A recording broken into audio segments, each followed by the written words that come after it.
End recording. Come in. Hey, Martin said I should talk to you. Said I should make a statement. Oh, okay then. Recording ends. Statement of Robin Crane, researcher of the Magnus Institute, regarding A, monster that's been stalking me for the past 10 years and attacked me 2 years ago. statement taken directly from subject audio recording by Jonathan Sims, head archivist of the Magnus Institute, London. Statement begins.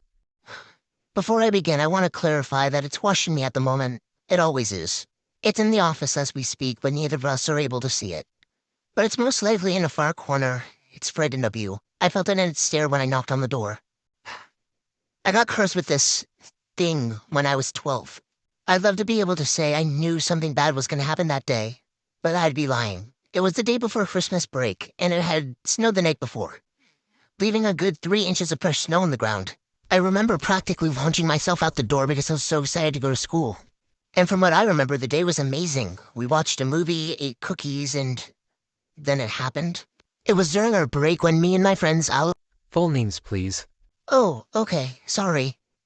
It was during our break when me and my friends Elena Shire and Leo Carter were having a snowball fight when I noticed something dark sticking out of the snow. I walked over and picked it up. It was an old mahogany box with intricate designs carved into the wood, sealed shut with a gleaming golden latch. What was most unsettling was that, despite the cold day, the box was oddly warm. My friends gathered around me, their expressions riddled with curiosity. After a bit of friendly bickering of who should open it, we decided to settle the matter with a game of rock, paper, scissors. And, well, I lost. It's a bit funny when you think about it. This curse basically sprouted off bad luck. Anyway, I tried to protest and convince one of them to open it, but Leo told me to open it and stop being a coward, so I did. And as soon as that latch was opened and the lid was flipped, a plume of black smoke filled my nose and burned my eyes. It smelled horrible. The only way I could describe it was the smell of rot, just pure decay. After I finished coughing and fanning the gas away, I looked down into the box. It was strange. It looked as if it had no bottom, just an endless void where it should be. I stared at it for a moment more, when suddenly 1, 2, 3, and then hundreds, maybe thousands of these little white eyes flick open from the void and stared at me. Obviously, I screamed. More of that black smoke was flooding out of that box when I threw it to the chilled ground. Leo bent down, picking it up and looking inside. His face turned to one of annoyance looking at me. "It's just empty, you big baby. It was just some smoke," he told me. I wish that box was empty when I opened it. But then I felt it. I felt it watching me. I looked behind me but saw nothing and the feeling didn't change. We went home not that long after, but that feeling never stopped. As the years went by, I started seeing it more, in the corner of my eye, in mirrors, and sometimes staring at me from long, dark hallways. And I always knew it was that fucking monster, because of the soft creak sound it made when it moved. Like an old gate. I tried to tell people, but they always said it was just a trick of the mind. "The dark can do that to you, Robin." That's what they said. But I know it was not just my mind playing a trick on me. A trick of the mind wouldn't stop me from sleeping. I started carrying around a flashlight. I don't know why, but it brought me some kind of comfort. It's probably the most comforting thing I had.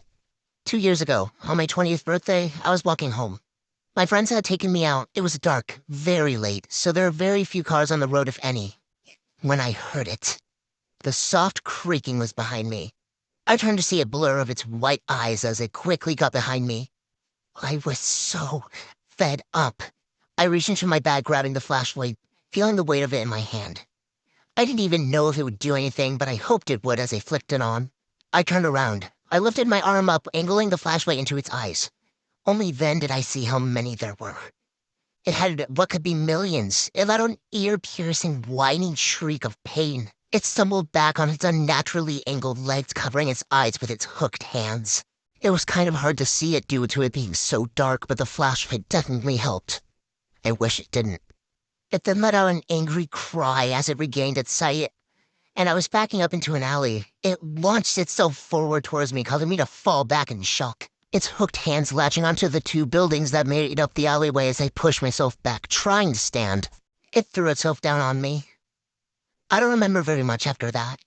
All I can recall is the horrible pain of it ripping a chunk of my arm off the bone.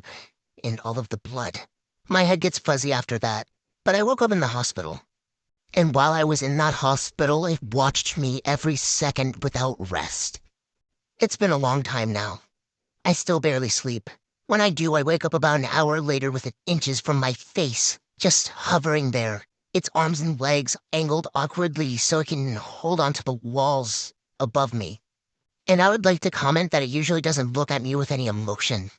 It's always just a cold, dead stare. It just behaves as a shadow that isn't my own.